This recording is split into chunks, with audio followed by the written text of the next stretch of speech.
ചിന്തകൾ ഏറെയുണ്ട്. എന്നാൽ വിലയുള്ള ചിന്ത ഏത്? മനുഷ്യന്റെ ചിന്താഗതിയിൽ വന്നുകൂടുവാൻ സാധ്യത കുറവുള്ളതും എന്നാൽ മനുഷ്യനിൽ ഏതു സമയവും സംഭവിക്കാവുന്നതുമായ അതിപ്രധാനമായ 2 സംഭവങ്ങൾ: എൻ്റെയും നിന്റെയും മരണം, അല്ലെങ്കിൽ നിന്നെ സൃഷ്ടിച്ച ദൈവമായ യേശുക്രിസ്തുവിൻ്റെ മടങ്ങിവരവ്. പുതുജീവൻ നൽകുവാൻ ഭൂമിയിൽ വന്ന രക്ഷിതാവ് രാജാതിരാജാവായി മധ്യവാനിൽ വരുമ്പോൾ അവനോട് ചേരുവാൻ നീ ഒരുങ്ങിയിട്ടുണ്ടോ? അതല്ല, ഇപ്പോൾ നിന്റെ ജീവൻ നിന്നിൽ നിന്ന് വിട്ടുപോയാൽ നിന്റെ നിത്യത എവിടെ?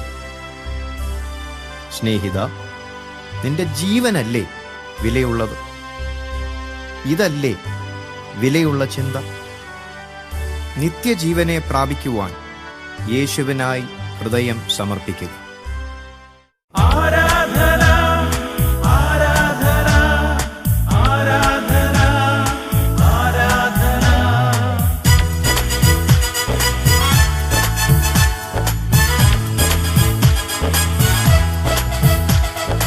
ആഴ്ത്തിയിടുക നീ മനമേ, യേശുവിനായി സമർപ്പിക്ക നീ.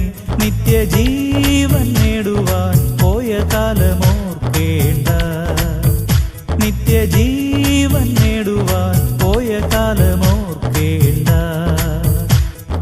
താഴ്ത്തിയിടുക നീ മനമേ, യേശുവിനായി സമർപ്പിക്ക നീ. നിത്യജീവൻ നേടുവാൻ പോയ കാലമോർക്കേണ്ട, നിത്യജീവൻ നേടുവാൻ പോയ കാലമോർക്കേണ്ട.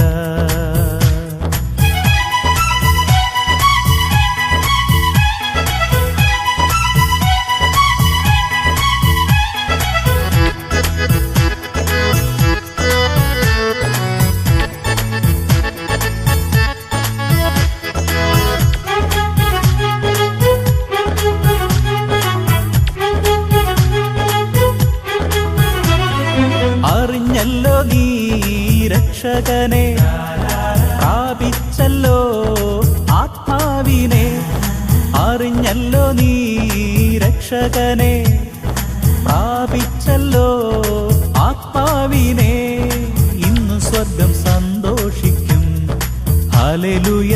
ഇന്നു സ്വർഗം ആനന്ദിക്കും, ഇന്നു സ്വർഗം സന്തോഷിക്കും, ഹല്ലേലൂയ. ഇന്നു സ്വർഗം ആനന്ദിക്കും. താഴ്ത്തിയിടുക നീ മനമേ, യേശുവിനായി സമർപ്പിക്ക നീ.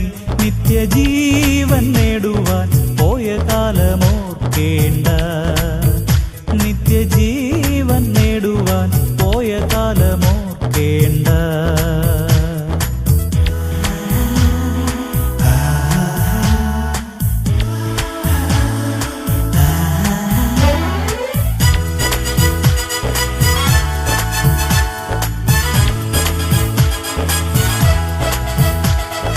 വന്നുവല്ലോ നൽ ഭാഗ്യദിനം, നേടിയല്ലോ പുതുജീവനെ. വന്നുവല്ലോ നൽ ഭാഗ്യദിനം, നേടിയല്ലോ പുതുജീവനെ. ഇനിമേലെല്ലാം പുത്തൻ, രക്തത്താൽ പഴയത് മാഞ്ഞുപോയി. ഇനിമേലെല്ലാം പുത്തൻ, രക്തത്താൽ പഴയത് മാഞ്ഞുപോയി. താഴ്ത്തിയിടുക